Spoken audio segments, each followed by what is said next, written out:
Well, the Falcons mismanagement has given one of the best teams in the NFL a gift. So this is a little bit of a two-parter here. Obviously, the Atlanta Falcons season is going in the wrong direction. They're already 3-7, so they're already right now. I think if the draft happened today, they would pick 8th overall. Yes, they would. I think that's the floor. Can only go down from, I guess, that doesn't make sense, but it can only go up in the draft order from here. You know what I'm saying? Because I think this is going to get a lot worse before it gets a lot better. Michael Penix obviously out for the rest of the season. It seems like Drake London has a PCL injury.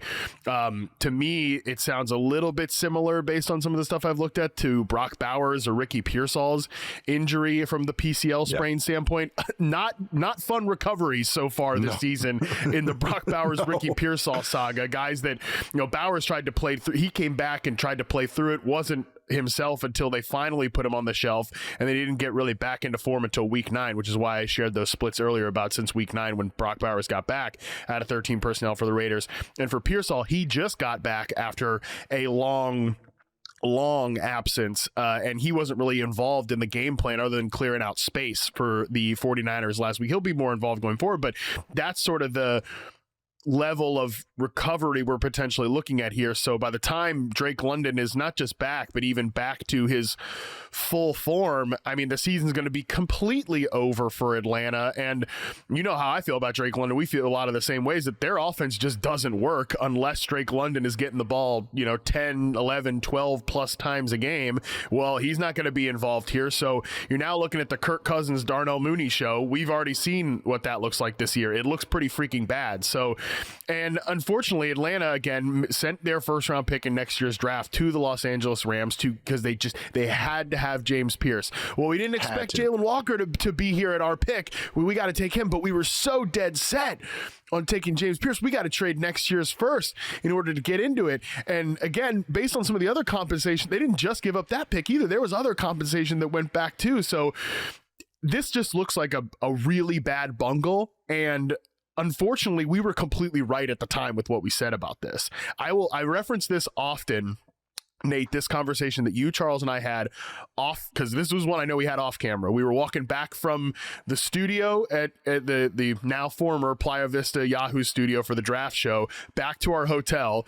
And I remember saying at the time, the Falcons want to portray themselves, convey themselves as this LA Rams type of very thoughtful and, we really think about the sport. It's that type of organization, but then they behave in ways that are like the New Orleans Saints, which is where Terry Fontenot, the GM, comes from. They're very impulsive, stuck on one thing. We've got to have this. We've got to do this. We've got to give up future assets to become this and live in the moment. We're never going to die. We'll always live forever. And that's sort of how they behave as a team. And unfortunately, I think those two wires have gotten so crossed here that now, again, this is a team that's completely lost in the wilderness. I think we've seen some nice things from Michael Penix, but I don't know that we feel any more certain about what he is right now than we did in week 1 in terms of where he falls in the quarterback pantheon. And now that first round pick is going to the Rams, who might win the freaking Super Bowl this year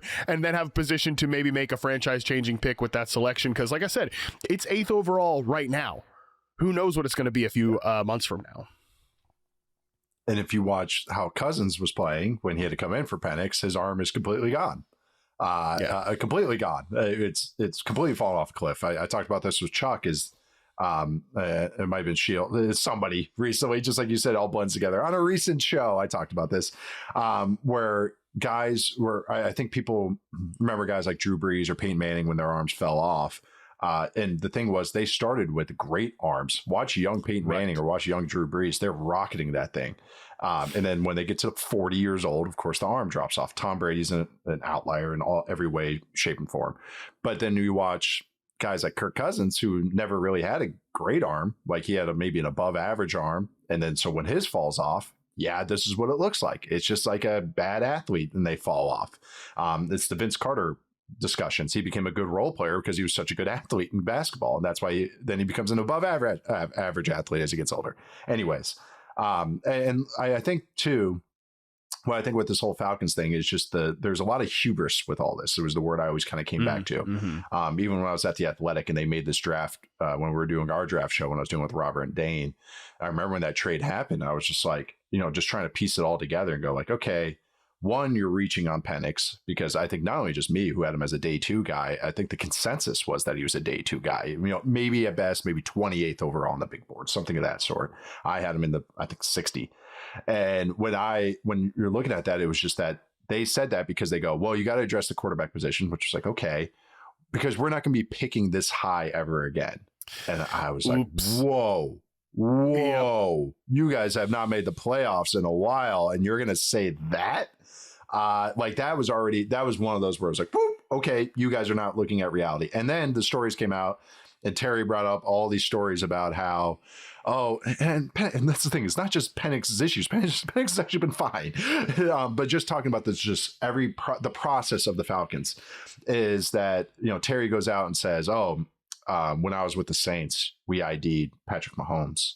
And we missed out on Patrick Mahomes, and I'm not going to let that happen again. And it was like, all right, one, Sean Payton ID'd Patrick Mahomes. 2, it's come out that you guys weren't even going to take Patrick Mahomes anyways. You guys were always going to take Lattimore with that selection. So, okay, we're already making more false narratives, however you want to put it. Not living in reality. It was, well, we're going to be generous. Yeah, not living in reality at all. And then it was, and then we're going to live in, we're going on the Jordan Love Packers plan, because we're going to sit our guy. And then they played Penix, with a month to go in his rookie season. And also Jordan Love was a project taken out of Utah State with not a young player, one of the youngest players, quarterbacks drafted in recent memory from Utah State, while Penix was an old player who had injury histories. So also you're making the older guys sit for a while. Even Rodgers was super young when he was drafted. So that's the thing too. Okay, that didn't make sense to me. And then this summer, they just told everyone that would listen, that went down to training camp, because multiple people said this, he's actually Stafford. That's who Michael Penix is. He's Matthew Stafford. And it was just like, what are you guys doing? Just shut the up. That's what I wanted to say to him. It's just like, just be normal and shut up. You guys are doing this to yourselves. You're making this bed of all these proclamations. And so that's why it's just been watching. I'm like, yeah, this is exactly the process you guys go in. They trade the pick with an unproven quarterback, with a defense that still had holes in it that we're seeing now. They're doing good stuff scheme-wise on defense. They do good stuff scheme-wise on offense. Yeah. It's not perfect, but on defense, they do some cool blitz stuff, but it's just but the makeup of the team was just anyone with eyeballs goes, well, you need interior help. You need another corner. You need linebackers. You guys aren't going to be able to stop the run.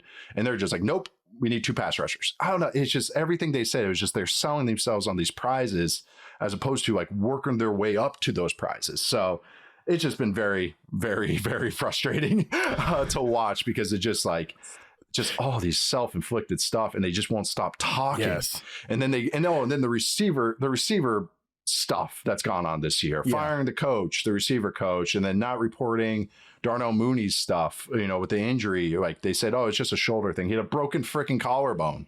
It's just they're a mess. And then throwing him under the bus once we get into the season too. He's played poorly this year. I would be the first one to tell you that, which is why I'm like, more Drake London is the answer to your offense. But then, he has a bad game. They just outright throw him completely under the bus, where you get other coaches are like, I don't do, I don't know if get into, I think Jim Harbaugh this week, when they asked him about Bradley Bozeman or somebody like that, they're like, well, I don't really get into evaluating players for the media, which is, we all know what you want to say, Jim. He stinks, but you don't say that because it's not the right thing to do. Right. Yeah. You learn how to speak code. That's what you have to do when you talk to the media. And it's and Raheem's a great hang. And don't get me wrong, I've worked with him years ago, and it's just one of these things too. It's like, well, you got to just stop talking and just stop saying these things. It just help yourselves out a little bit. It's just, I don't know. And even watching it too, it's you watch the team, they're sloppy. We went into it on your show on the Fantasy Forecast when we were talking about the 3, 2, 1. We're talking about kind of maybe the frustrations that this offense had. That we have with the offense. We need more play action. We need more of this. And then when you watch them, they do it, but then also there's some thoughtfulness lack of thoughtfulness of what that actually means big picture wise and how stuff blends together. So it's just like they throw ideas at the wall and then they're kind of like they get crazy when it doesn't work and they act like it's crazy that it didn't work. And it's just like, that's because you guys aren't thinking anything through and not seeing anything through. I don't know. It's just been frustrating because then I watch him and I'm watching Bijan Robinson just being incredible and Drake London being incredible. And then and the run game scheme actually being pretty cool at times. And God, it's just so frustrating to watch. And it's a bed that they made. And that's really why we pile on so much about it. Yeah, that was therapeutic. It really was. I mean, just shut the up was probably the best advice you could give the Falcons as a team for a minute. Like let's look in the well, we could all use a little bit of it, but let's look in the mirror and be a little bit more serious. If this staff is even back next year, obviously we can have that conversation another time. But that's I don't know. That's just a tough spot for this team to be in. And then now the Rams have potentially a number 8 pick, and you look at this draft class. There's a couple of interesting quarterbacks. There's no true blue chip guy, I would say. Fernando Mendoza is my QB1 right now. I consider him a good QB prospect, maybe like Stroud tier. And I know Stroud gets retconned, after his rookie season, but really how he was as a prospect. And I was, Lenora Sellers is another interesting guy to me. I actually think his tape is from South Carolina has been really cool tape, really much better tape than people are giving him credit for, but he might go back. He's young. He should transfer because South Carolina's offensive scheme are just so horrid. But he's another interesting name. Ty Simpson from Alabama, another interesting name. Dante Moore from Oregon, interesting name. So you got quarterbacks of the future. There's defenders that they can go after that are really cool. Avril Reese from Ohio State, Keldrick Falk. They don't really need an edge guy, but they got there's some cool corners that they go after. What I'm saying is the Rams are in a good spot for what they need, and they might be, and I actually think they're the best team in the NFL right now.